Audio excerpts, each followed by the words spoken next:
39 of Talk with Ted. My name's Ted McBride. I'm a lawyer and now talk radio host here in Salt Lake City. Beautiful Tuesday afternoon. 4:06, just turned to 4:07. It's just delightful weather. Hard to believe we're almost halfway through summer. Hopefully the party rages on in the backyard, barbecues for people, and are enjoying the time off, spending time with the kids. Great time to think back when you were a kid. There was nothing quite like summer. And it feels like it's going fast this year. It's almost August. Last day of July today? Yeah. Last day of July. And what's going on in the world? We had an interesting discussion last week on the radio on Talk with Ted, a show about nothing. Andy Brown and spoke about Bitcoin. Interesting show if you didn't catch that. I think worth listening to. Kind of explored what Bitcoin is all about. And Andy was an old friend of mine growing up in Goshen, New York, and a investor, and he's been in and out of Bitcoin and explained a bit of it. It was interesting to hear about that. I'm fascinated with technology. We spoke a little bit about Elon Musk and Neuralink, his company that wants to plant a chip into your brain to improve your physical and mental abilities. That was a bit of the theme last week. Before that, we spoke about some corporate responsibility. So I'm kind of flashing back and forward here. Upcoming, I'll have next week Mo Hinckley. And Mo is a Park City guy, a transplant, who is with the Voices for Utah Children, CEO of Voices for Utah Children. So we're going to hear from Mo about his experience serving on school boards, being part of nonprofits, and ultimately being involved in now a new venture, Voices for Utah Children. So that'll be interesting, a different slant next week where we're going to focus on kids a bit.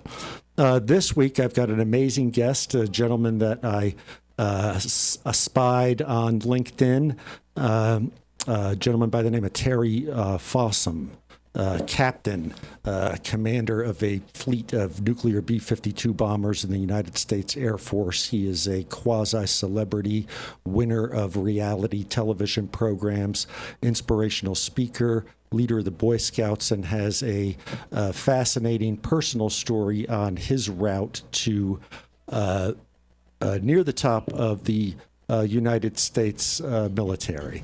And what really got me most impressed when he accepted my reach out to him as a friend on LinkedIn, which I find just an amazing resource, LinkedIn, is just his credentials. Just one of the top most entrusted people in the world for a period of time. We're not going to talk politics. We're going to talk life, inspirational stuff, positive things, and how he's gotten over personal obstacles to become who he is and where he is now. And where he is right now is on the phone. And he's in California, and he can hear us, but I've got him on hold because we're going to talk a little bit of philosophy, current events, pop culture, mix it all in a blender real quick, try to spit something out, hopefully decipherable, probably not. But last week I spoke a bit about symbolism, and we spoke about football and Colin Kaepernick, and for those not familiar with that dispute, brief recap, a couple of years ago, the 49ers quarterback Colin Kaepernick began kneeling for the national anthem in protest of what he associated with the flag and that ceremony, oppression of black people in broad terms, and I think maybe more specifically at that time, unnecessary or what was perceived, the use of deadly force by police officers against anyone is the ultimate act which gets the utmost scrutiny. And back at the time when his protest started, we know there were a number of instances in the news where that was occurring far too often at an alarming rate. And I think that Colin Kaepernick wanted to draw attention to that through that means of associating that symbolism with the flag and then taking the knee to express that symbolism with the flag. Of course, many take issue with that and have a different perspective and feel that he's being the utmost disrespectful, etc. And my phone's going off. And that's their right. And I pointed out last week, I think that they're sort of arguing over different symbolic things. And I think that Colin Kaepernick simply trying to have us recognize and keep at the forefront of our minds the history of our nation, which isn't a perfect history, but which is certainly one to be proud of.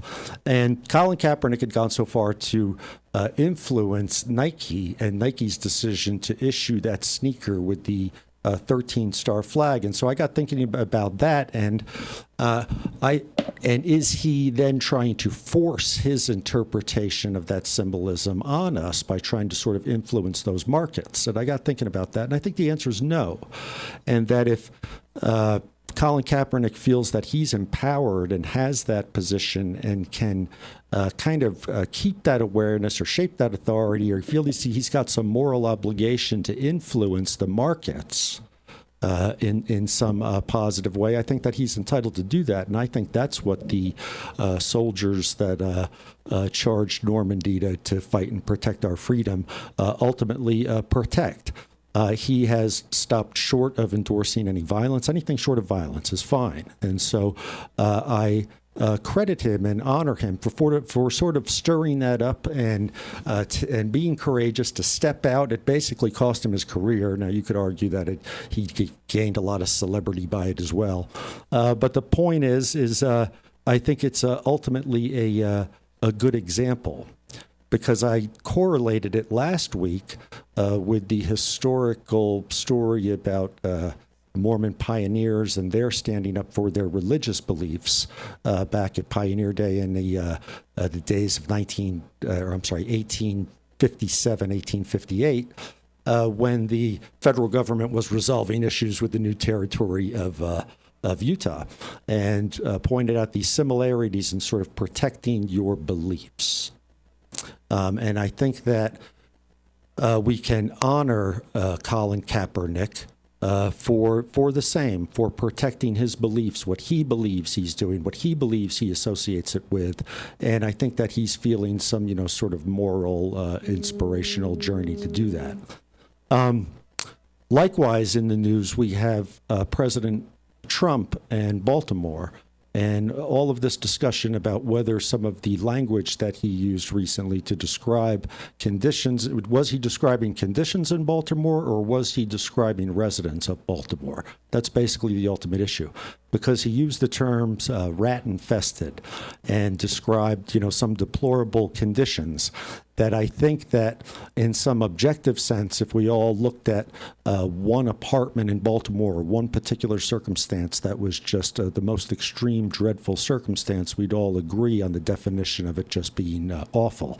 But now he's accused of being a racist, and the local representative, Elijah Cummings, in response, accusing President Trump of being racist. They're now just everybody's trying to tag that label on one another. And to me, it begs a couple of questions. One, if you do ultimately tag that label on them, where do you go from there? And what are you trying to accomplish other than sort of vilifying someone or passing judgment on them? Two, I think that inherent in the nature of that dispute is that the people on it that are engaged in it, that are vilifying one another, are defining racism differently, interpreting it differently, and seeing different symbolic meaning, even reading more into those words that President Trump used than maybe he had intended. And I just see it as sort of an ultimate form of miscommunication. And to narrow our attention span to the limited text of that tweet and say that in that context, we just take that tweet sort of for all it's worth and make an ultimate judgment on him as being racist, I think is a disservice to humanity, in that it defeats our ability to communicate with one another. If we're going to get that quick to that giant judgment, it just breaks down all communication. It's also being hurled at one another by politicians who have an inherent self-interest in stirring things up, including President Trump himself, who, as we know, stirs things up. Yeah. And I like to think in some sense that he stirs things up to is stirring things up to a point of hysteria almost, so that we can kind of get a look at ourselves and see what we're doing to ourselves with this limited definition, how we want to define, categorize, punish each other. And so this little battle going on whether he's a racist or not on that tweet, I think makes you look at some other questions. One is, where does he garner his support from the African American community or the minority community? And just today he met with religious leaders of that community, have come out and said that, he is not a racist, that these were not racist things. And I think that you can find a little more credibility in their analysis than in the politicians, current, former, retired, whether they are vying for a job on Fox News as a talking head or whatever else. It's just people need to stop this the labeling and the blaming. And I think that it begs the question, too, with Baltimore, because when we look at the conditions of Baltimore, it's like looking at a bad car accident, and none of us want to look at it. And because it's in our backyard and under our authority and under our jurisdiction, both the federal, state, local, et cetera, we feel responsible for it. And of course, we are responsible for it. But, people do their best. We folks alive right now have done our best with what history has handed us. And I think that everybody's struggling with that. But to look at whether President Trump is a racist or not, I think it's important. Let's look at those religious leaders and also look at what has he done to help address this problem. And I think that we all acknowledge this day and age that there has been an excessive use of imprisonment against black people. And it is a modern day form of slavery, subjugation, where we don't have enough opportunities on the outside. And we had Stuart Goffman on Addiction Unplugged, going on A&E television a few weeks from now, talking about drug rehabilitation and corporations that are involved in integrating people back into society. And President Trump signed a bipartisan bill. It's a great example of both Democrats and Republicans working together. The Second Chance bill, or the prison reform and programs used to help people, not at that front door of the prison, to identify and label people and vilify them going into the front doors of that prison, but that we get together and really focus on the back doors of those prisons. And I think that's how you're going to fix places like Baltimore. It's not rocket science. It's dedicated resources to reintegrating disenfranchised people. It's as simple as that. I'm going to spin off on another topic because I always get inspired by KSL News and on KSL today, because it kind of ties in with this corporate stuff. I think corporate America is where the real change will come, and they can help with that back door of the prison. And I've been speaking about this for months, and everybody knows it. Utah's just been exploding with technology. The tech companies are coming here, and there's now a burgeoning housing crisis, similar to what California and Seattle have experienced. And we've had a lot of people move from those places to the relative affordability of Utah, which is now becoming kind of obsolete, because with those great jobs come that demand for housing. And so Utah's at a really unique point in time with some history lessons learned from some other states and cities on how to deal with that phenomenon. And it really has a ripple effect. Housing in particular, the price of housing, because it's gotten to a point where it's so expensive to live in Salt Lake City that the first responders can't afford to live here. And that ties in to my guest here. My guest is the ultimate first responder, the military. But locally on the ground, it's the police and the search and rescue and the ambulance service. And it's those people that are going to come to your door to save you, when you need help. And we see that their benefits are being cut left, right, and center. And so we're we're really not helping ourselves across the board, and I think we need to take a look across the board on how we allocate resources. So, more particularly, Morgan County, Utah. They are up there debating on whether to fund the fire department or not, and they've basically in asking for basically volunteers to fulfill all those roles. And Morgan, Utah is interesting because it's a town that's sort of like could develop into Park City or something like Huntsville. It could become a resort town. It's right in between the two resort towns, Park City and Snow Basin. And there's talk of putting golf courses in there or luxury homes to increase the tax base. And, of course, other people want to preserve its rural nature. And they're battling a question of whether to fund the emergency services. And I know some people that are up in arms over the government's unwillingness to fund those things, because if we're not willing to pay the money to protect ourselves in the most basic way with compensating first line responders to the point where we incentivize the best people to come there, then we're really going to miss the mark all across the board on how to allocate resources. So I want to honor a little bit of the first responders today. But before we get to Terry, I got to spit out one more little just historical lesson, because I think there's an analogy for us to learn here today in the United States. We are the melting pot of the world, and of course we deal with immigration issues, that crises, how to manage our borders, how to manage our resources, how to manage our waste, how to manage each other from different parts of the world, different religions. You know, we all know the story of the melting pot.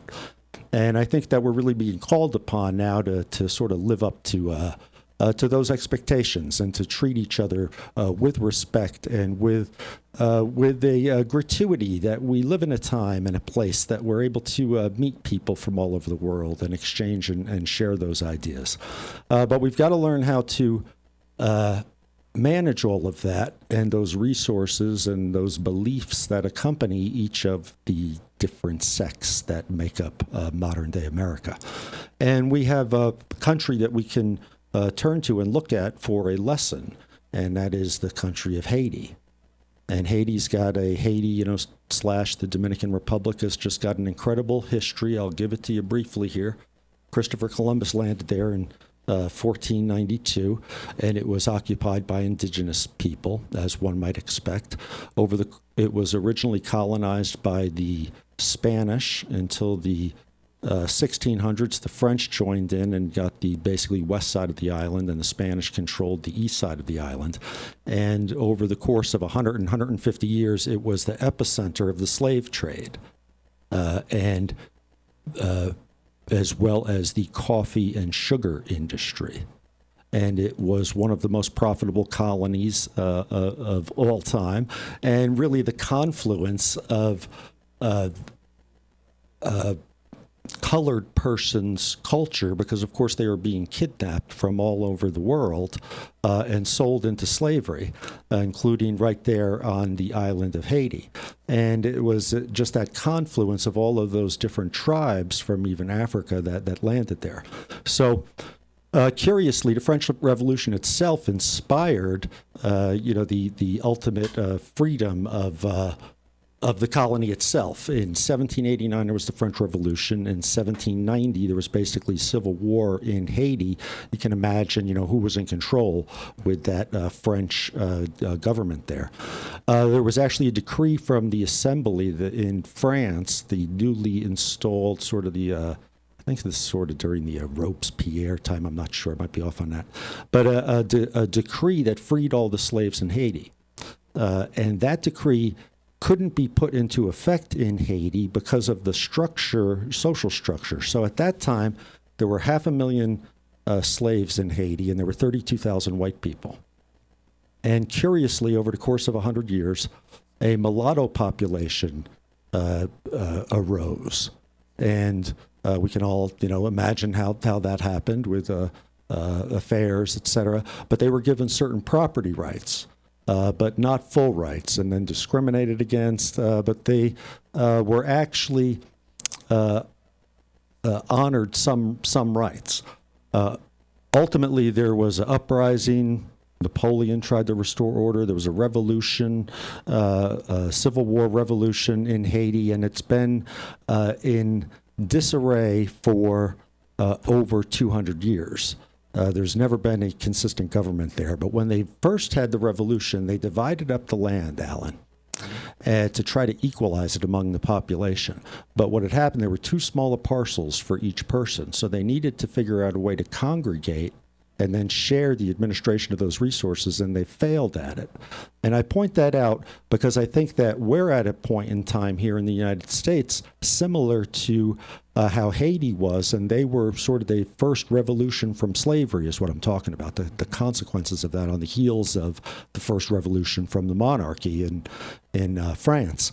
And they really stumbled over each other, and it was those tribes themselves, all those different facets of now what made up modern Haiti that quarreled so much and fought and really just have subjugated groups of one another for a couple hundred years. And I'll call it what it is. It's black on black.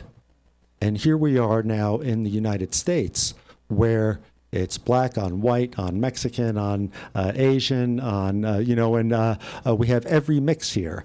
And so I think that there's a lesson to be learned from Haiti that we need to not continue to try to subjugate one another, because that's failed in the past. And it's time to step up, cooperate, get on the same page, and move forward. With that, perfect timing. I kind of rambled on a little further than I thought, but now I'm going to take the politics out of politics and bring on my guest, Terry Fossum. Captain, are you with me? You betcha. Great to be here. I'm really honored to be on your show today. I'm honored to have you. And I know that I could probably just hit play right now, say go, and check back in a half an hour, and you'd fill the time. Everybody's going to get a nap in there. Don't tell everybody what we do. Terry, I love being on the radio.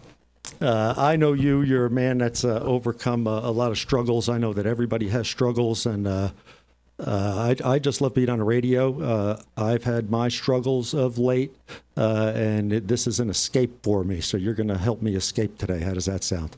I'm there for you, man. I'm there for you. You got a fast jet, I heard. So let's hop in that. Tell us who you are. Who do we have on here? Yeah, well, fantastic. Hello, everybody there in Utah. Terry Fossum here. I'm actually up in Spokane, Washington, and having a great time here. But, so many facets of what I've got going on right now. I'm a keynote speaker, happily a motivational speaker. I get to speak to corporations across the country. I've written some books. Now I've gotten into acting just to try something new, as if it wasn't challenging enough, and trying to overcome those fears. And having a great time doing it, and just happy to be here and be able to share any experiences I can with everybody.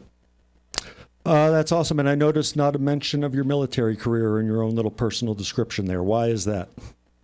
Oh, none at all. That's just I've resigned my commission a while back from that and on to new and other exciting adventures, but certainly had an amazing time in the military, met some of the best people on the face of the earth. And when you're that close and going through those struggles with people, you become really, really close with them. So not an omission by reason. You know, we've got on this 1640 AM radio here in Salt Lake City. It's been around for years. Great, talk radio station. And my goal was to try to bring some liberal listeners to this otherwise, known right-wing station, I'll call it. But I know that we have a great fan base, listener base that's very dedicated to the military. And in sort of honor of that, I'd like to talk about your military career first. Can we get that up and out of the way? Well, absolutely, and I think everybody probably knows that's certainly not a liberal or conservative issue at all. We're here in the military. We're very mixed in that as well, as you would certainly hope. We're a representation of all of the public, and we're there for all of the public. So, yeah, let's talk military. Terrific. I'm fascinated. Your Top Gun is coming out again, the second Top Gun movie 20 years later. To me, you've kind of lived that. You're a Top Gun guy. Jet fighter by training? Well, let's let's be more accurate here in everything going on. First of all, we were bombers, B-52 bombers. B-52 bombers. So we're the ones, the huge airplane, big engines, drop lots of bombs. And I was the executive officer for an entire group of the nuclear B-52s out of Fairchild Air Force Base here in Spokane. How long had the B-52 been around? Man, even when we were there, it was older than many of the crew dogs, and now it's older than all of them. It's been around since, the 50s? But, of course, they've changed a lot of the technology in there, so it's the same airframes, different technology inside, different engines and all that. But the nice thing about having 8 engines is if somebody blows out an engine on you, well, you just keep on flying. It's not that big of a deal. I got nervous last week when they said the cockpit window was making a hissing noise when I was airborne. So I don't know if I'd feel comfortable with the engine falling off. Well, that used to be one of the things we talk about is when the jet fighter guys would go, hey, look what I can do. And they'd, do loop-de-loops or whatever around us. Okay, that's nifty. Hey, look what we can do. We keep flying level. And the other pilot go, well, what did you do? I just shut down 2 engines, and we're still flying level. How about you? So, there's always back and forth on that. I wanted to say one thing, though, when you're talking about the protests. And so we're there at Fairchild Air Force Base, and we are, our entire lives are dedicated to that, the best days of the best years of our lives. And we're doing a lot of things sometimes we'd rather not do. Sometimes we end up losing friends doing it.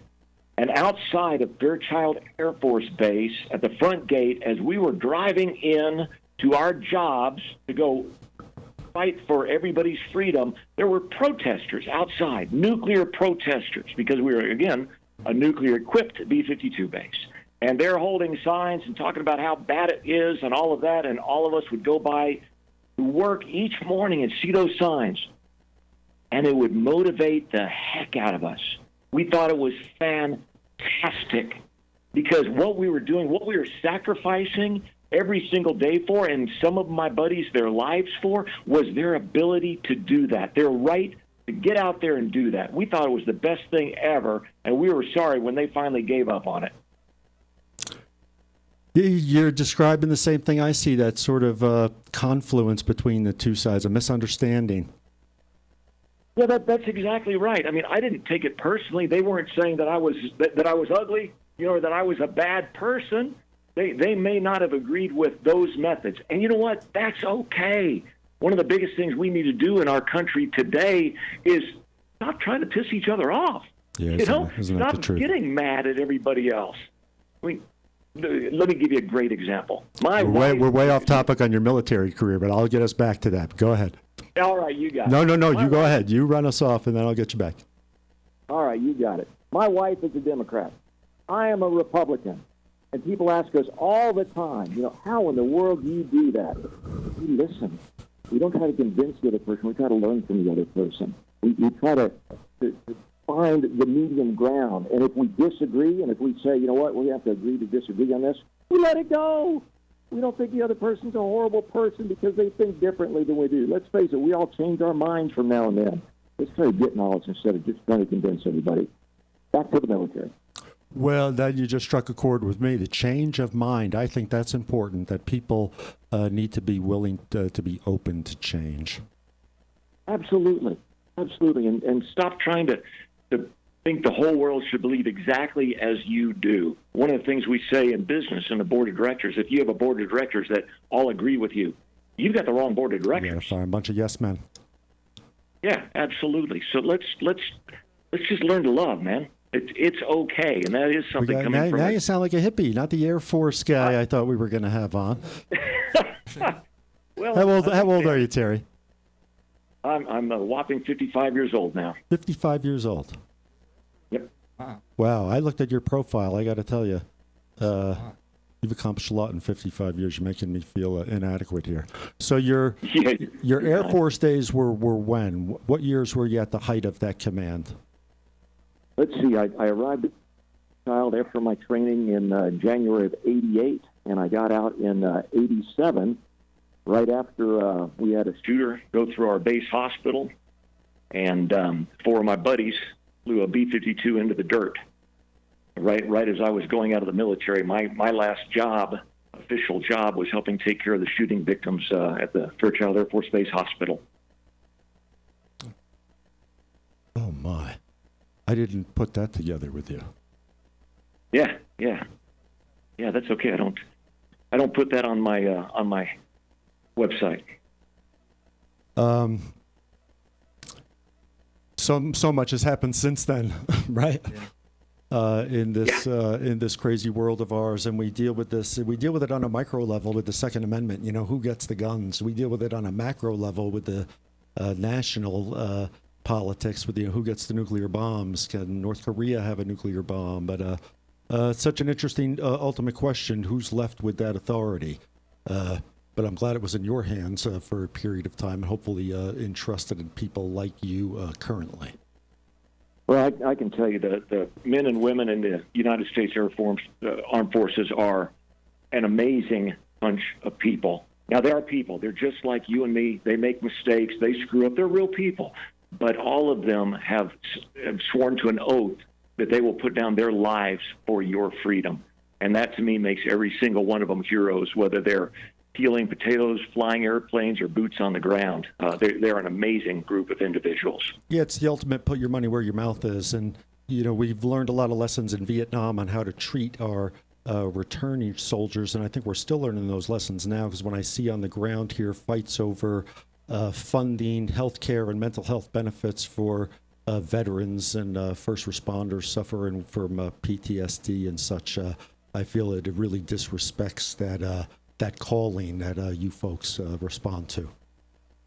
Well, that one really does hurt. And, you know, I try to, what I reach out there is love and kind of supporting each other and being accepting of each other, even if the beliefs vary, and that's fine. But I will tell you, one thing that hurts is when we send these men and women into impossible situations where they have to do things that not very many human beings on the face of the earth would ever want to do.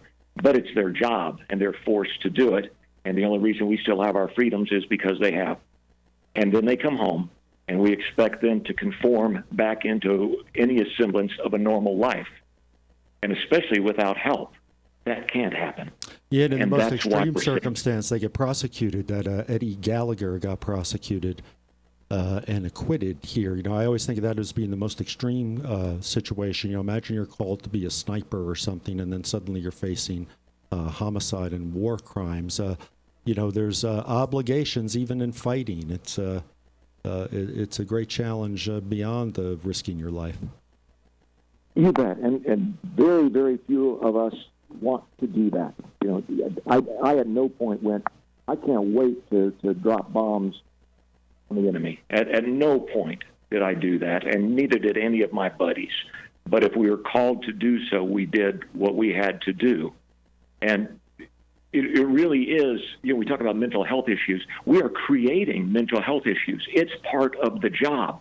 So if we understand that's one of the hazards of the job, okay, we need to put in place and we need to fund what happens because of that. We need to fund the aftermath and take care of these people. I agree, and I think, like, you know, in some large sense, you know, we've all got a gun pointed at our head. It's that nuclear bomb and that other existential threat, you know, the economy, et cetera. But I think we're going into a commercial here, Terry. Are we, Alan? You got the volume down on it there? No, it's up. It's up? Oh, we got a few more seconds. We're into the commercial, but when we come back, Terry, we'll talk about the military career in a little more detail. Alan's nudging me along here. My timing's off. As well as getting back to your ultimate life story. But it's fun to address those ultimate issues first. And I think that you sort of demonstrate that human spirit that we need to come out of everybody if we're going to get through this thing. Sounds great. And that was good timing. So now we're going into commercial. Be right back. Welcome back to Talk with Ted, a show about nothing. It's 4:44 on Tuesday, July 30th, 2019. I can't keep the date straight. And I've got on the phone from California. Alan, I think you have him muted still. Terry Fossum. Are you with us, Captain? You betcha. So I did a terrible job. That the introduction when I have a guest in that first segment is always a little bit choppy because you try to tell a lot about the person in a small amount of time. So I'll summarize here real quick for you. You're just a fascinating man all around, a connection with the Boy Scouts, United States Air Force, touring inspirational speaker, winner of reality television, actor, dad, all around good guy. So we're going to reach all of those topics. But to try to keep us on point, why don't you summarize us through your military career? I'm just pulling up a reminder of that military-based shooting back in 2008. Oh, gotcha. Yeah, that was a terrible time. We recently had the anniversary for it out there at Fairchild, and I was able to go out there and speak, which was quite an honor, and happily got to see one of the individuals that I helped take care of. His wife had been shot and killed. And it was great to see that he was doing well. You know, a lot of them were able to put their lives back together. Of course, the Air Force helped them out. The community certainly came to their aid. And, you know, it's a horrible, horrible thing. But to be able to see one of the people you helped, that his life did go on, and things were able to get better. And what seems insurmountable, right?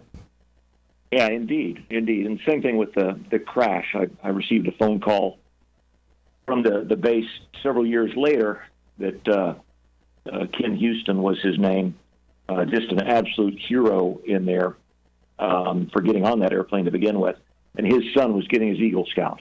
And I was blessed to be called to speak at his Eagle Scout ceremony. So that meant the world to me also. And then talking to some of these people all these years later. That's amazing. That's interesting, too, that you bring it back to that, to the Eagle Scout. And you and I have spoken about that. I had a case against the Boy Scouts of America a year and a half ago that we were able to get worked out that dealt with a disabled kid trying to attain that Eagle Scout badge. And it really does mean something, that Eagle Scout badge. Were you an Eagle Scout? Yeah, still am. They haven't kicked me out of it. They haven't kicked you out yet? Yeah. So I think that in order to understand your military career, we naturally have to go back to your childhood. So I think that this conversation is just getting sort of directed the proper way. You grew up in Texas, right? Yeah, absolutely. Place called McAllen, Texas. Everybody's heard of it now because that's the epicenter for the wall, the crossings, all of that. It's actually the poorest city in the entire United States of America. And I love my town, I really do. But it could be kind of rough growing up there at times with all the gangs and the drugs and everything. How big a place is it now? You know, I don't know what the population is at this point. It's certainly grown a lot since I was there. And what about when you were there? A small rural town, or? Yeah, it was maybe about, I'm guesstimating about 60K. Okay. And interesting place. I mean, I was on the wrong end of an assault rifle in my back alley in junior high. Explain that to us. How'd you get there? I was in my backyard, heard a noise. If you're from my neighborhood, you hear a noise, you check it out. I jump over my back fence, which is a bad idea to begin with, and then all of a sudden these headlights hit me. So now I'm completely exposed, and a guy walks out in front of the headlights with an assault rifle, points it right at me. And, of course, you know, there's a car in my back alley at that time of night. Probably means an adult. An adult means there's a drug deal going on or a robbery or something much worse, none of which they want a 14-year-old witness to. But, I mean, that's the way it was sometimes there. My father was killed when I was in high school. And before he died, one of the neighbors came up to him and said, I just want to make sure you understand something. Not a single one of your boys will ever grow up to be anything. So... But that being said, you know, again, I'm just... That's ingrained in your story, right? That's on your website.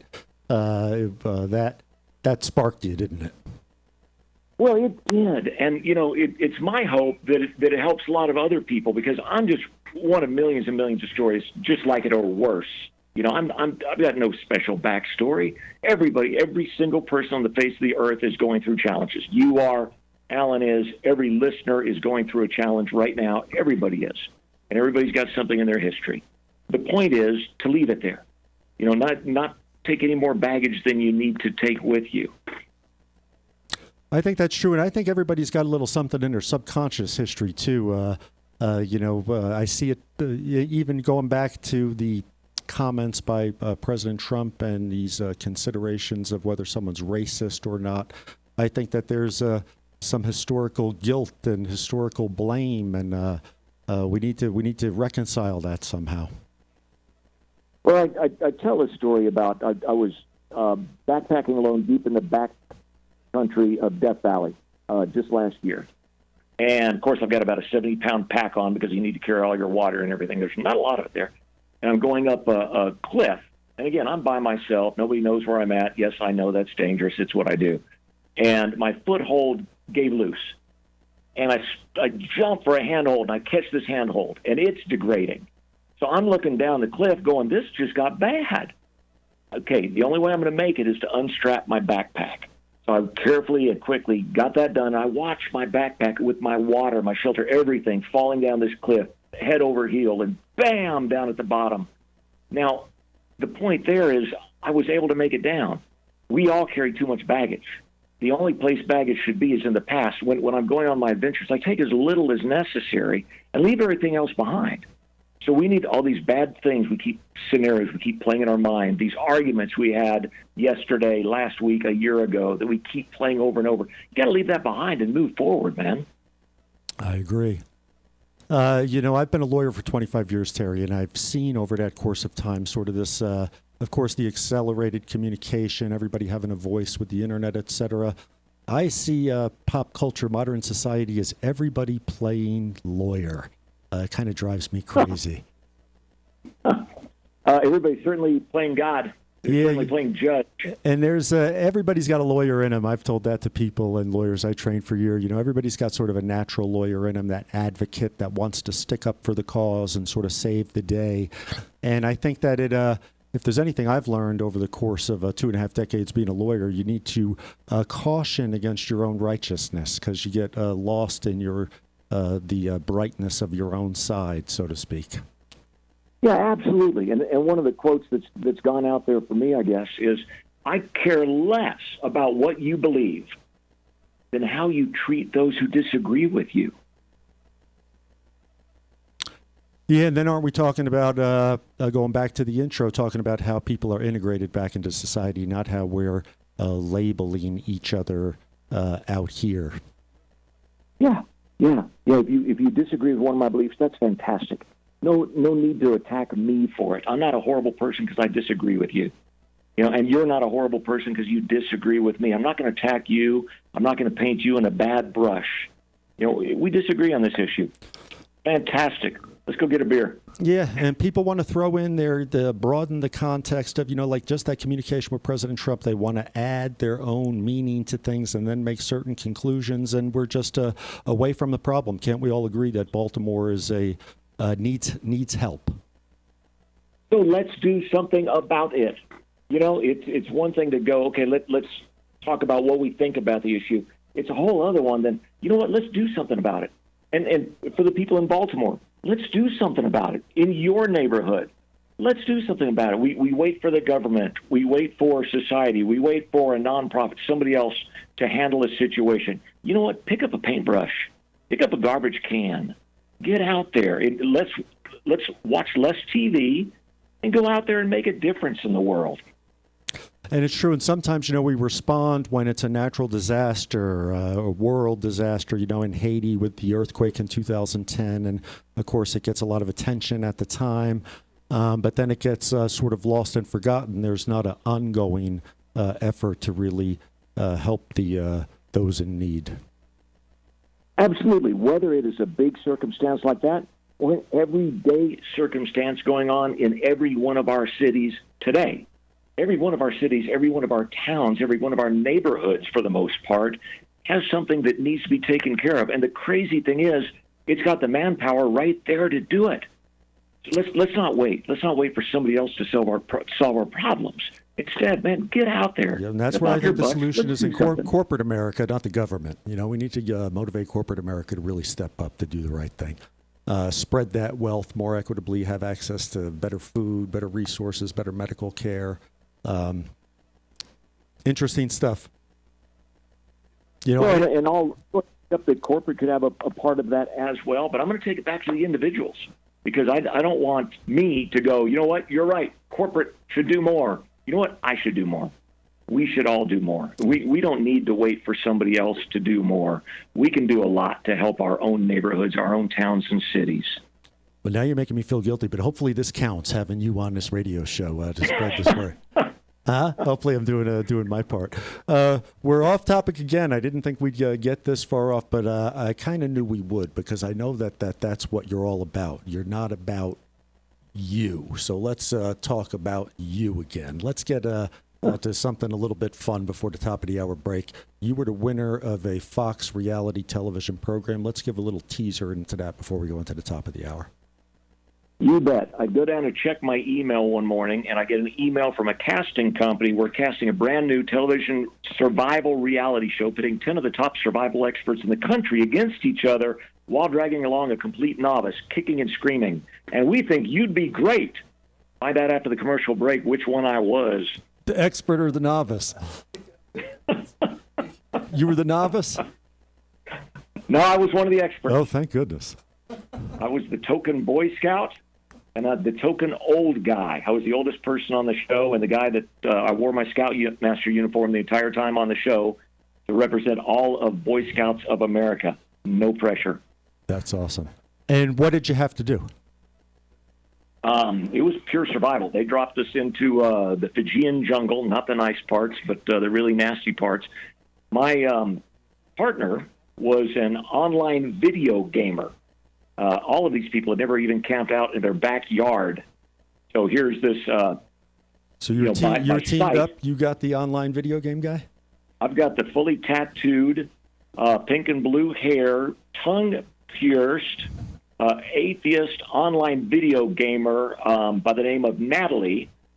And I want to be fair before we go any further. She was amazing, but the network wanted to pin up this type of person with the Scoutmaster. That'd be great TV, put the opposites together there, right? You betcha. And it was good TV. But what they didn't understand in scouting, we do our best to accept everybody. We don't care what your background is, race, color, creed, religion. We don't care. Come on in. I don't care about your past. I care about your future. And whereas Natalie and I fought, we also combined and went from becoming the underdogs to the winners of the entire show. Combined your superpowers, right? Like you got it, baby. Transformed into something better. We showed once again, you can get along. Forget about the differences. Focus on the common goal, and you can achieve amazing things. Did you win it as a team with her?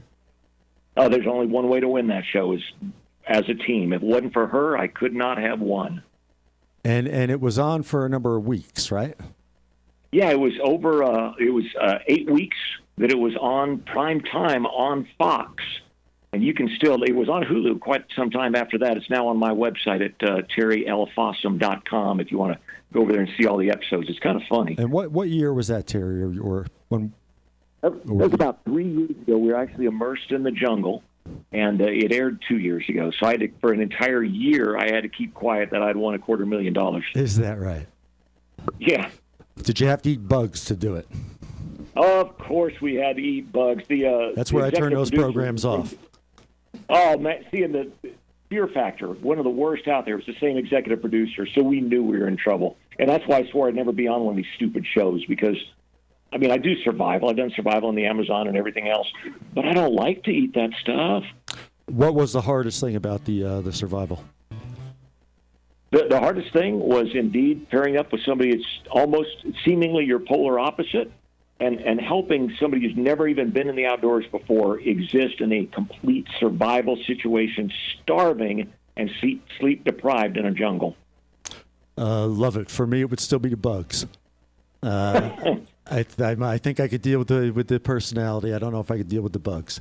But Terry, we're running into the commercial top of the hour. I'm going to have you on hold, and we'll reintroduce you to the commuters of Salt Lake City here, and when we come back.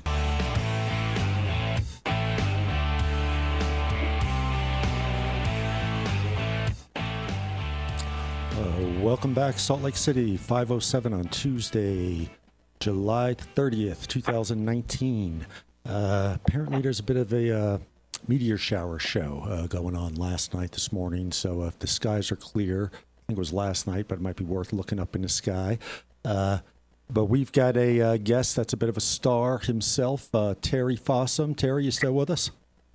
Absolutely. Wouldn't go anywhere. We got you here at the top of the hour, so I'm going to reintroduce you to the commuters that we've got. And I'm going to tell you, I'm into 39 episodes of this show. I've interviewed a bunch of really good people. It's always hard to kind of, for people to tell their own story. Always helps with a little help. It's hard getting the story out of you, I got to tell you. You want to talk about everything but you, Terry Fossum, and I have a feeling that's sort of what has made you who you are. But you are, I'm going to read at the top of the hour here just from your website to reintroduce you. Terry was born in the poorest city in the United States, a Texas-Mexico border town where drugs and gangs were prevalent.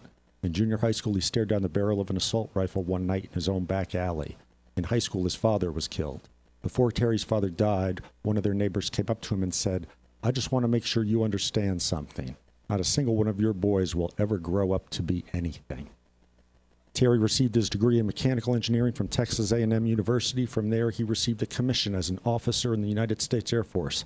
As a captain, he served as the executive officer for the entire group of nuclear-equipped B-52 bombers, KC-135 air refueling aircraft, T-37 training aircraft, and UH-1 search and rescue helicopters. Then talks about some awards, but I'll kind of cut it off there. You are like the guy in the beer commercial, the most interesting man in the world. Can you tell my wife that? Hold on, dear, can you come in here? She's not going to be convinced. Remember, it's a beer commercial. That's right, man. But you really have a wildly varied and interesting life. And Hold it, Jeff. At the top of the hour here, I want to thank you for your military service, and we were taking it back to the Boy Scouts. You're an Eagle Scout. I dropped out of that program. I was the rebel kid. It was too much responsibility. I was causing too much trouble. It's too hard for me. Yeah. But that's still meaningful to you, even after all your service. That Eagle Scout designation and the importance for the development of young people. Yeah, absolutely. In fact, both of my brothers are Eagle Scouts as well, and they are extremely successful in their own right. And all three of us credit our success, because obviously the same background I do, to God, to our parents, and to the Boy Scouts of America. No doubt about it. Amazing. An interesting institution. And here in Utah, a strong connection with the LDS Church, and now separating from the LDS Church. And it'll be interesting to see how those organizations continue to evolve now, soon to be independent of one another. Yeah, absolutely. I think if that's the direction the LDS Church wants to go, then fantastic. They're going to develop their own youth program. Go get them. I truly, honestly wish them the best, because all I care about is that we help young boys and girls grow up to be honorable men and women. If that's through scouting, through their own program, through the boys club, through whatever it is, outstanding. There's room for all of them. Bring it on. Yeah, amazing. I'm still feeling guilty. Is it too late for me to earn that Eagle badge? The limits on the age requirements? You go out and help others do the same. That's what I'm doing. That's my job, to help others earn it. And have you played an official role in a Boy Scouts organization, any kind of regional leader or anything? Yeah, still have for quite some time. I was the Scoutmaster for a Boy Scout troop, Assistant Scoutmaster. I'm currently the Executive Vice President for our council, so I'll be the incoming council president in just a little over a year here. So very, very involved, plus some regional and national activities as well. Bit of a complex organization. It's a big group, isn't it? It is, and it is a huge organization with a lot of moving parts, but it's just as in everything, it's always important to look at the bottom line, the basic component. And that's, again, helping young boys and girls grow up to be honorable men and women. Nothing else matters. That's what it's all about. And it really gives a different context of skills and accomplishment and life lessons than traditional schooling does, doesn't it? Well, it really does. People ask me, why is it that the Eagle Scout rank is looked upon so highly? Why do people look to Scouts in general in an emergency situation or in a tough situation? Why are they always there? Well, because they've been through them before. Our scouts get out there into the wilderness. They face adversity. They face hardship. And sometimes they face life and death situations. So odds are, if they have been an active scout, then they've been through a lot already, more than most kids go through. So when they get out there into the tough world, well, they've already seen quite a bit. And in amongst everything that we do, in amongst all the adventure and the scouting skills and the survival skills and all that, bottom line is the scout oath and the scout law. Helping them be trustworthy, loyal, hopeful, friendly, and all those other kind of things.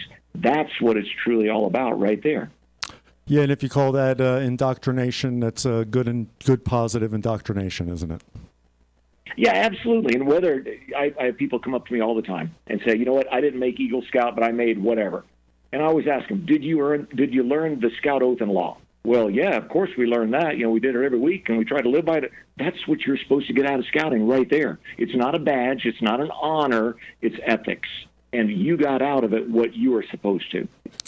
Yeah, and that achievement, too, because I can tell you I'm still personally haunted by my dropping out of the program. I can still recall my telling my mother, that's it, I've had it, enough's enough, I'm out.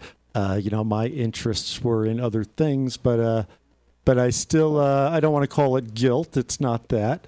But maybe I'm still striving to meet that standard in some larger sense.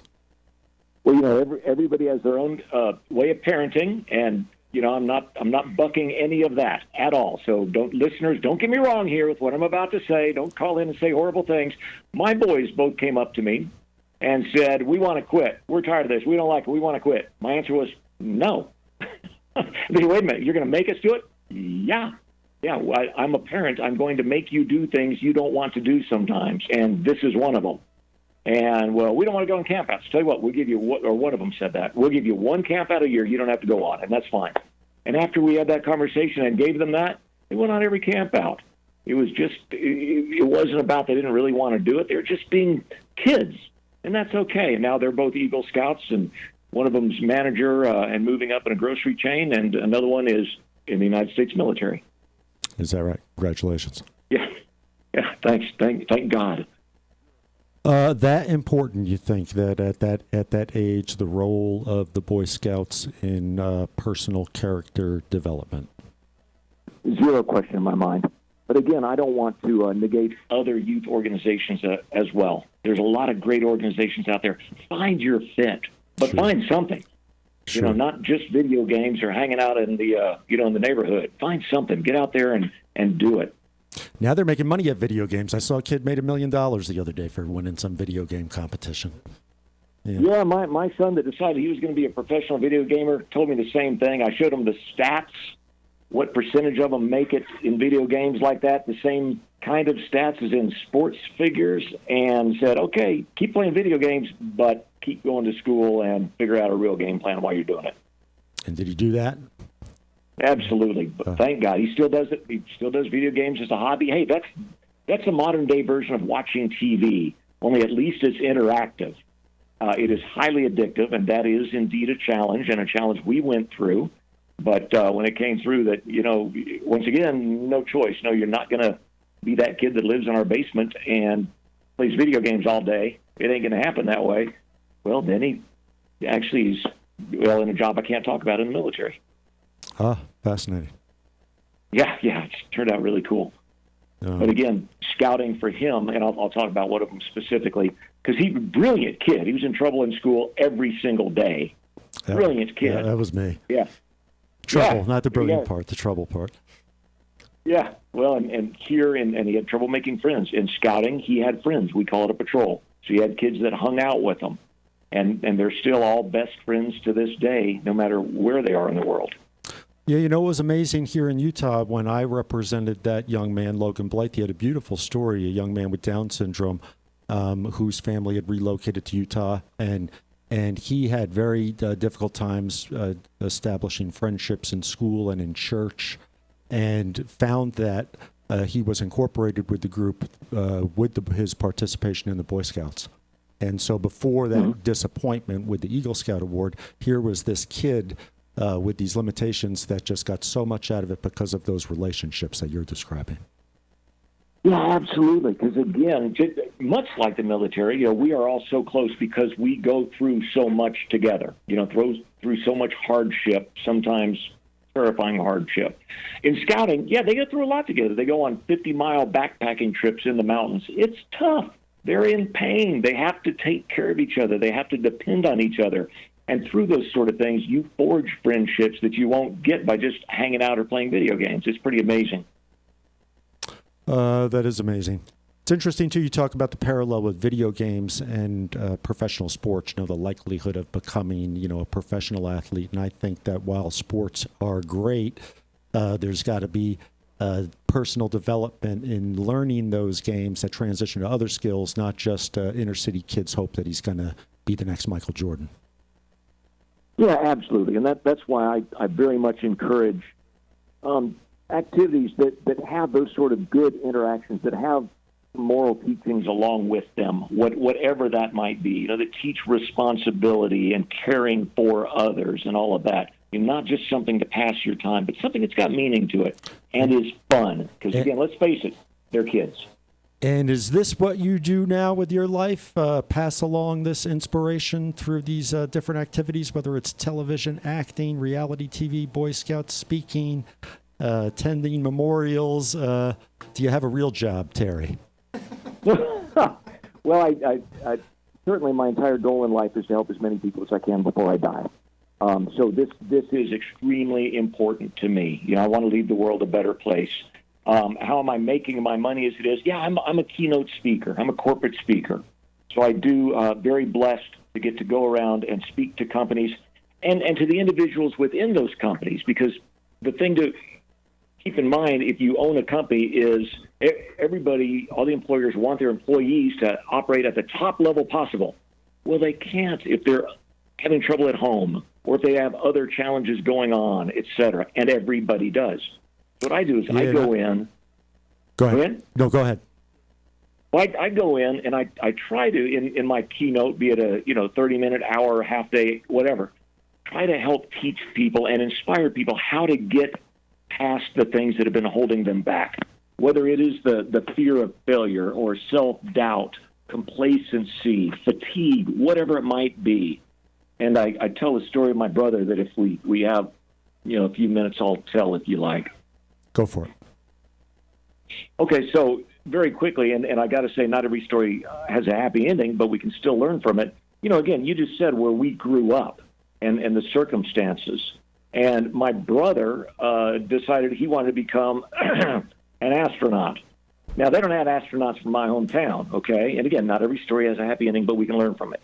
So he went for it. And again, by the way, it was because of Boy Scouts. He's got his astronomy merit badge and started thinking maybe I could do that. So he went for it. What year are you talking about? Yeah. Oh, my goodness. Now you're hurting me here. I'm going to guess. Decade. Give me a decade. Yeah, this back in the 90s. Okay. So he goes for it. Of course, several thousand other people did also, and he didn't make it. So now he understands he's not going to be an astronaut. Well, no, he went for it again, because he'd been on those 50-milers with the Boy Scouts, et cetera. So he went for it again, and this time he also didn't make it. Now, going for it is a 2-year process, so this is 4 years of failure. So now he gets he's not going to be an astronaut.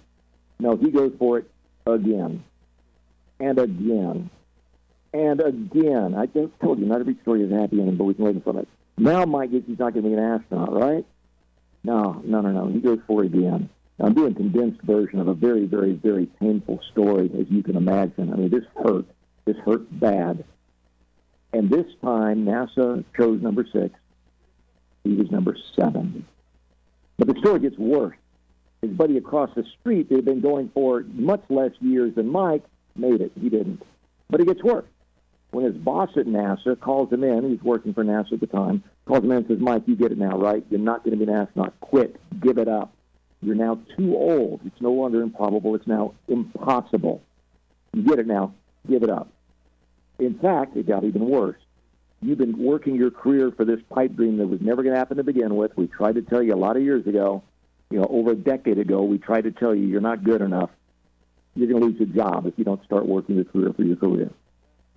Now, Mike was devastated, as you can imagine. And now, I mean, there's nowhere else to go. It's now impossible. When I found out that Mike was going for it again, even though it was now not improbable, it was impossible, I called him up and said, Mike, I want to make sure you understand something. I don't care. I don't care if you make astronaut. I don't care. There's no way in the world I could be more proud of you than I am right now. And when he got the phone call, he knew right away from the tone of the voice what the answer was when the guy said, Mike, I'm sorry. Now, I'm sorry. Understand, this was 14 years of blood, sweat, and tears, getting more advanced degrees and everything into this. I'm sorry. When he was in grade school, he got a book on space, and he wrote in there, in grade school, someday I will touch the stars. I'm sorry. And what the guy said next literally dropped Mike down to his knees. Like I said, Mike, you're going to have to get your stuff. You no longer work here.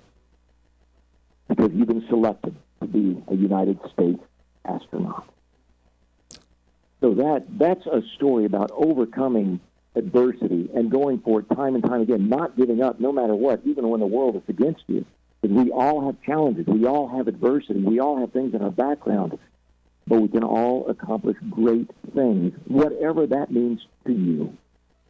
So there's my brother's story. I'm so proud to tell it anytime I can. Told no and then ultimately arrived. 14 years have been told no. Now he's number 12 in U.S. history of number of hours walking in space and former commander of the International Space Station. Oh, my goodness. Yeah. Now, hang on. I thought you said it ended in a bad... You told us it ended in a bad way. Not every story has a happy ending, but not every story has a bad ending either. We try to put a bad ending in our head before our story even starts. We're sure we're going to fail. People are going to laugh at us. We're not going to get anywhere. Things are going to go wrong. So you're tricking me? Is that what you're doing? Yeah, ain't no doubt about it. Do you set me up with that? Setting you up with that, man. So it works pretty well, I think. It works great for the audience as well. I thought I was not paying attention there at the end, that I missed some segment of it. No, you got it. You got both of us. And what is it that that sort of drives that spirit? Because at that point, you know, when you're telling the story and he's back at it after being told that it's too late and that he'd fail, it seems like, okay, well, borderline insanity. What inspired your brother? You know, you'd have to ask him that. What I would tell you, though, is just faith. You know, blind faith. Just like I went into this reality show. I'm the oldest contestant on the show. I'm the token Boy Scout. I'm against Marine Scout snipers, Air Force survival experts, mercenaries. I'm an old scoutmaster. I called the whole thing blind faith. I knew there was no chance I could win, but I was there for a reason. Well, it turned out that reason was to win. Sometimes we have to go into whatever we're thinking about with just blind faith, man. Just step off. Just do it. Don't worry about the things that can get in the way or what people might laugh at you. Go out there and make it happen anyway. Well, it's funny. You talk about things getting in the way, and I see I had some thoughts about this in observing his politics over the language that President Trump used in Baltimore. But I just see egos raging everywhere. And if people would acknowledge that, maybe touch base with those egos, resolve them a little bit. I think what might help with some of the racism discussion is if maybe we all acknowledge that we've got a little bit of racism in us, or at least a potential for that, you know, given the right circumstances and things being presented to us at any point in time. Rather than denying that it exists and saying that I'm purified of it, but you're not. Well, I think that kind of goes in all aspects. We have prejudice, whether it pertains to race, socioeconomic status, religion, whatever it might be. We have prejudice within us about what those things are. And there, too, it really is about trying to look past that at the people. And I wish more people traveled further and got to know people from different countries, different religions, different states. You know, go out and try to seek out people who are different than you in some way. And I think what you'll learn, and I have been blessed to travel around the world in some good and some not as good circumstances, is that people really are the same everywhere. They want to laugh. They want to love. They want good things for their children. They want to feel good about helping other people. They really do. Now, there are different cultures. There's no doubt about that. There are different cultures, different ways of doing it. It's trying to look past that the best we can and realize, like you said, that we all have our own prejudices about the way we look at things. So let's try to look at it from another person's eyes, and maybe we'll see ourselves differently as well. I think there's a resounding truth in that, and that's sort of what we try to bring out on the program here. Because I think if you emphasize the good in people, it kind of by nature underscores the bad, sort of what we're trying to get away from. And I think everybody's got potential for good. It's really trying to create those opportunities so that they can put it in motion and not just be stymied and frustrated and defeated by the systems and the lack of opportunities that they have. Yeah, absolutely. We're so busy looking at the speck in someone else's eyes that we fail to see the board in our own. Yeah. We see the problems with everybody else, and yet, oh no, we're perfect. Yeah. No, you know what? We're not. Back to your corporate stuff. What's the last corporate gig that you had? Who have you spoken to or before? Let's see. The last corporate one I think I did was to the Washington Food Industry Association. The food and of industry. course, one of the first things I asked them, because they always show footage of me from my show ahead of time, and I go up there, and of course, they see that I'm this survivalist guy. Okay, who here wonders what in the world does a survival show winner have to do with the Food Industry Association of Washington? And raise your hands, and of course, everybody does. It's got to be good. eating Me bugs. too. It's got to have something to do with eating bugs, right? Is that the answer? I would hope not, man. We'll dry I freeze hope them, not. ship them around the world. Okay, so what's the tie-in? The tie-in is, okay, let me ask you a different question. How many people here are facing a challenge of some sorts? It might be back with your family, might be with your spouse, your kids, might be at work, whatever. Is anybody here facing a challenge? If so, raise your hand. And every single person raises their hand. Okay, you know what? Me too. Maybe we do have something in common after all, which, of course, is the perfect tie-in to that's why I'm here. I'm here to help everybody through my story and my brother's story maybe overcome some of the things that have been holding them back as well. Interesting. I think one of the things holding people back is in a broad sense, privacy. That there's such a fight for privacy, and it's we need it. I'm not saying that this is some universal statement, but how are we to help each other if we can't understand each other's weaknesses? And I think that part of that being private is sort of covering up, not being perfect, afraid to admit who we are. And I think that it interferes with our personal growth and our collective development. Well, sure. And there are a lot of self-doubt in there because, there's something referred to as the imposter concept. We all feel that we're imposters. Why am I talking on a talk show in Salt Lake City? I know me. I've been with me all my life. And the imposter syndrome comes in. We all feel that way. Who am I to be great? Who am I to be wonderful? I'm just me. Well, you know what? We're all pretty great. God made us that way. So we need to take the self-doubts out of that and get out there and allow ourselves to make a difference. Now I'm getting at you. Now you're saying you're great. That's what I've been trying to highlight here. only through God's grace, my friend. Isn't that the truth? Yeah. But again, for all those people there, well, no, I'm not. I'm not. I'm a terrible person. You know what? Maybe you've done some bad things. Maybe you have. Maybe you said some bad things, etc. You want to start feeling good about yourself? Go out there and help somebody. Whatever that might be. Go pick up trash. Go help a little old lady cross the street to do a scouting thing. Whatever it is, the best way to feel good about yourself is by helping someone else. Volunteerism has its limits as well. I spoke at the front of the show about funding some fire departments out here in Utah and funding some emergency services. And, there's a role for volunteerism there. But I think at some point we've got to create those financial incentives to really get people to move. Yeah, there's zero question about that. We live in a capitalist country, and that is the way you get things going. Yeah, there's one thing I've learned in 25 years of lawyering. There's truth in economics. if there's a financial incentive, that particular item will get accomplished, legal or not. If there's money in it, it'll get done. There's some truth to human nature in that. Yeah, absolutely. Absolutely. And of course, we get into talking about tax incentives and everything else, but that's not what I like to spend my time, and that's not the reason for your show. Yeah, we're not gonna micro the politics. We're gonna macro the solutions. Roger that. Well done, sir. What's your biggest accomplishment in life, Terry? Helping raise 3 stepkids. If I had to quickly answer that one. Yeah, I actually married into 3 teenage and preteen boys. Sounds like half of the Brady Bunch. I tell you what, baby. You didn't bring 3 girls yourself? No. I came with no children.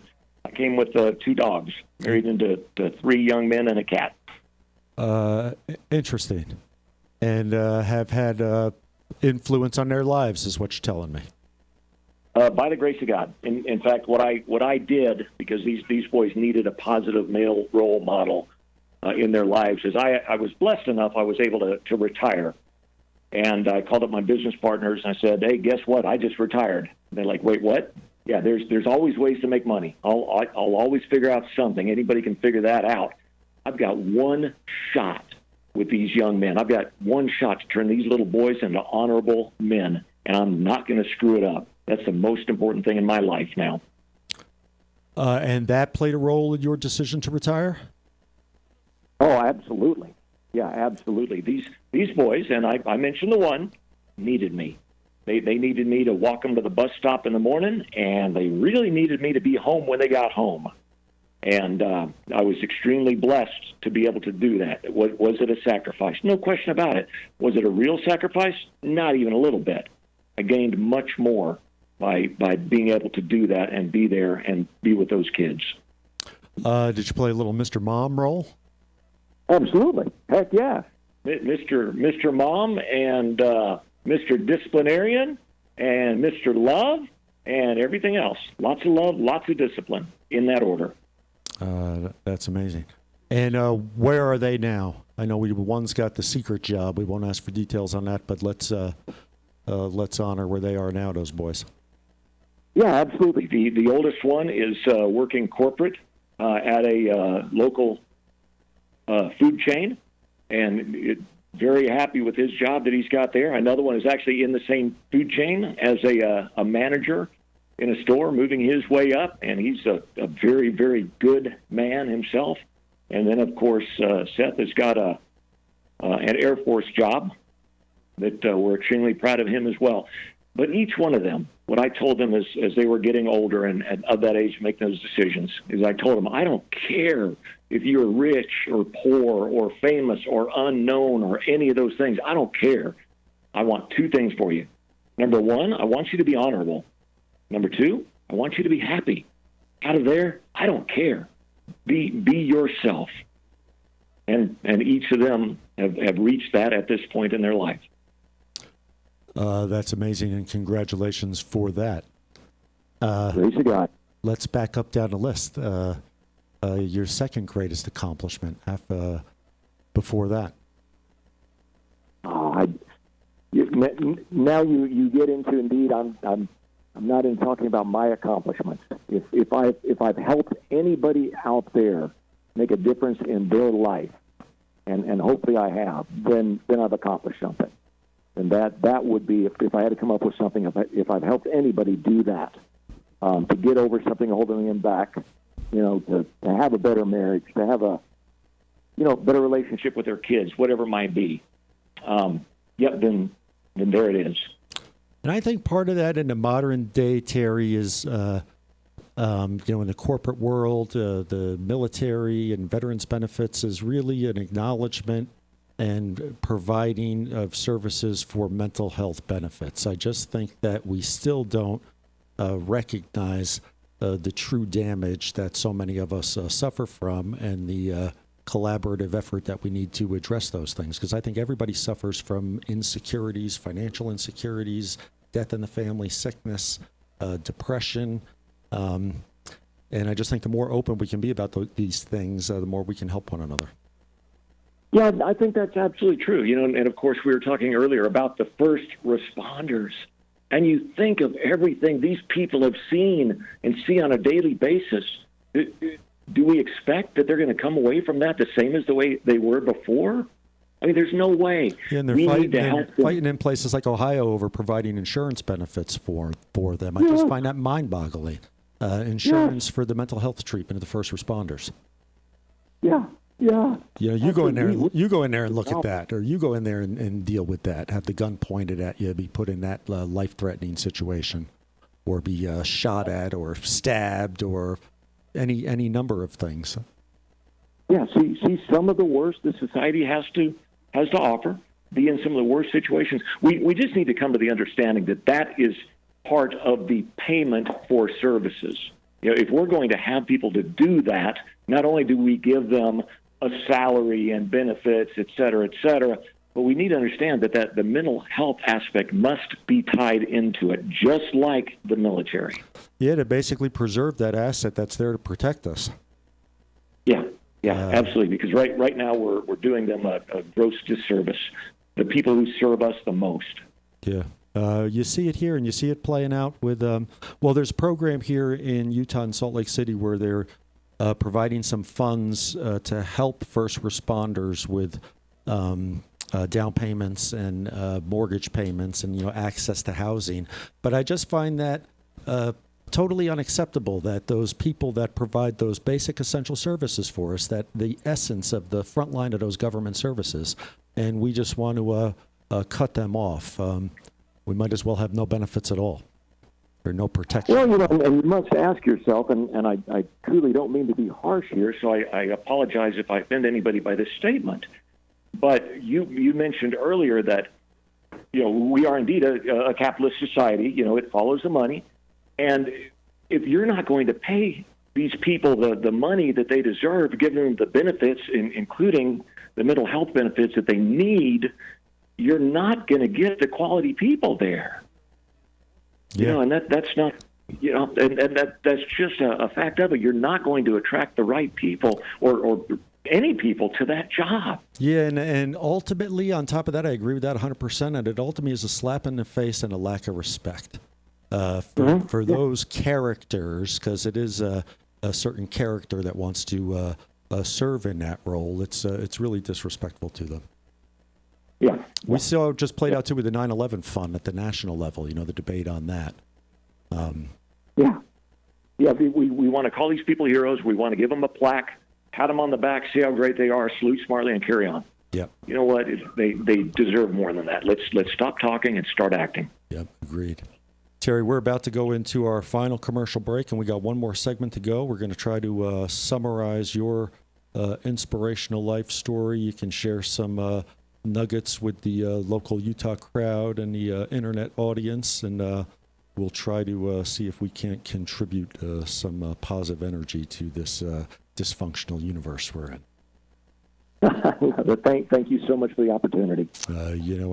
When we come back, I want to ask you a little bit about Area 51. I'm not going to ask you anything confidential, don't worry, but I've got a theory and a hope about what Area 51 will ultimately uncover. So when we come back, I'm going to ask you about that. Is that okay? I have no idea what you're talking about. That's you can tell me it's off limits, confidential if I do that, but I'm going to give you my theory. We'll be right back with Air Force Captain Terry Fossum.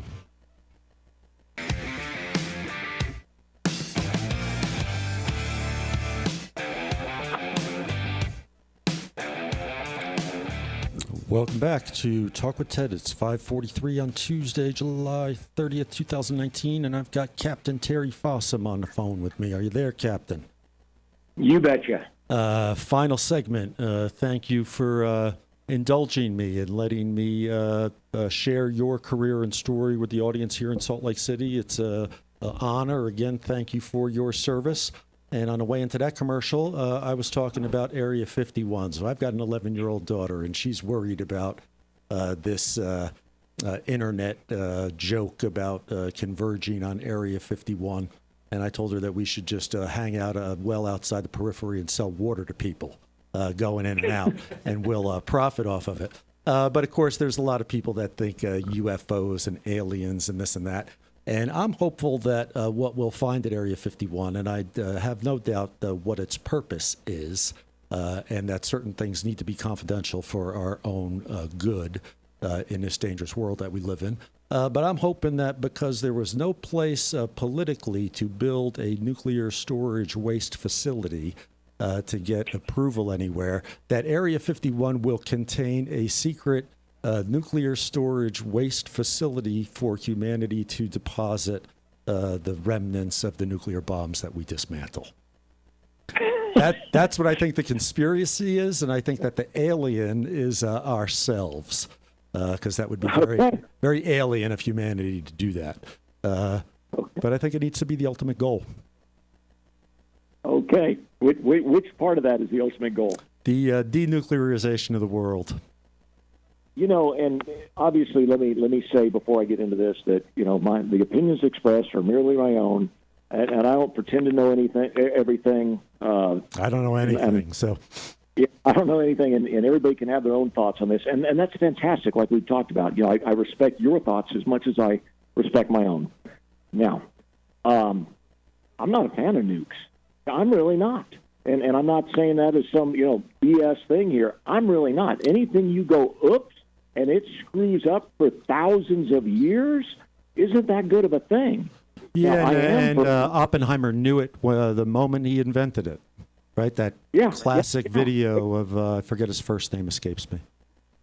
Now, the challenge comes, and I wish I had a solution for this. I usually like to come with solutions to any challenge. The challenge is we can't be we can't throw down our guns, so to speak, because other folks have them. Now, I know it sounds like a cop-out, but I just don't have a good solution for that. Now, as far as energy goes, there's a lot of great alternative energy coming up that I'm just giddy about. I have a completely off-grid log cabin on top of a mountain in Montana. Oh, very cool. And it's fantastic. I plug things in and they work. And there's not an electric line for miles around. So, yeah, from the weapons standpoint, I wish we could. I wish there was a way to do it. And maybe, God willing, we'll figure it out. Until then, we got to keep exploring deep space because we're going to have to get off this planet at some point, one way or the other. I've spoken about Elon Musk and SpaceX and colonizing Mars. Do you support those programs? I cannot tell you how much I support those programs because, again, this rock will not last forever. Now, whether we screw it up or the comet finally hits or whatever happens, it's not going to last forever. There's... Now, how do we know the comet's not going to hit Mars? We jump over there and it hits Mars. We're going to have that calculated beforehand. Well, there's a military concept of dispersal. You don't keep all of your ships in Pearl Harbor, for instance. I think we learned that. Same concept here. Mankind has to spread out. We've got to do it because things are going to happen. So I can't tell you how for the space program I am. Not to mention spin-off technology, whole different discussion. Interesting, and it's interesting how the space exploration has become privatized over the years. And the lesser role of NASA is interesting, and I think that's a good thing to encourage that capitalist spirit in that pursuit. Well, yeah, and you've nailed it right there. I mean, the governments were not going to come together and spend the necessary funds to make this happen. They just weren't going to do it. It's a very long-term play, we hope, that we must get off this rock, but it wasn't going to happen. Now, capitalism, make it a way to have money in it. The massive rocket that's about to launch that will help us explore deep space. The first launch is going to be deliver multiple satellites into space and make money doing it. Is that the Gemini rocket? Yeah, I think that's the one. The big payload rocket now, right? Yeah, the large one, yeah. Now, it's interesting, too, because one of the things that SpaceX and Elon Musk is doing is putting satellites, so many up in space to provide internet access to everyone throughout the world. Now, some people are claiming, that now those satellites are interfering with the stargazing. There's two sides to everything, right? Is it helping or hurting? But But you support that pursuit of technology and that pursuit to spread humanity even off of this planet.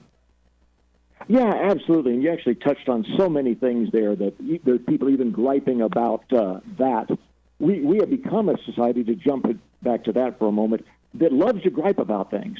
But also we must understand that a lot of things we are seeing, the griping on Facebook, isn't regular people doing that, but it is rather some organizations, and we won't get into too much politics because I'm not even necessarily talking about this country, that puts out information, even false information, on purpose just to rile us up. And it's working.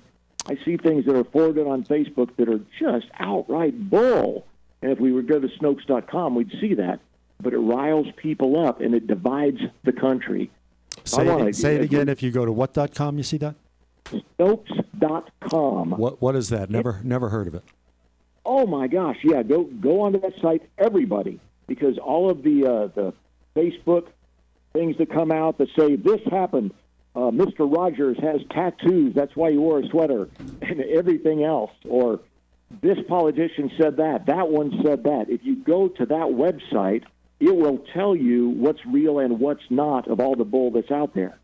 Because there are other countries that are putting out, and this is absolute, this isn't my theory, that are putting out these postings just to divide us as a country. So I'm going to ask that everybody, when you see these kind of things, so-and-so said this, go to that website and confirm they really did or they did that, because there's so much bull being put out to divide us, and it's working. It's another military concept, divide and conquer. We can't let them do that anymore, guys. We have to come together as a country, as a community, as a neighborhood. And we've got to start working together better. You know what? No empire will last forever. Now, I know I just got a lot of patriotic people up in arms. Oh, by God, the U.S. will. You know what? We may not unless we start working together. We need to be indeed united as a country.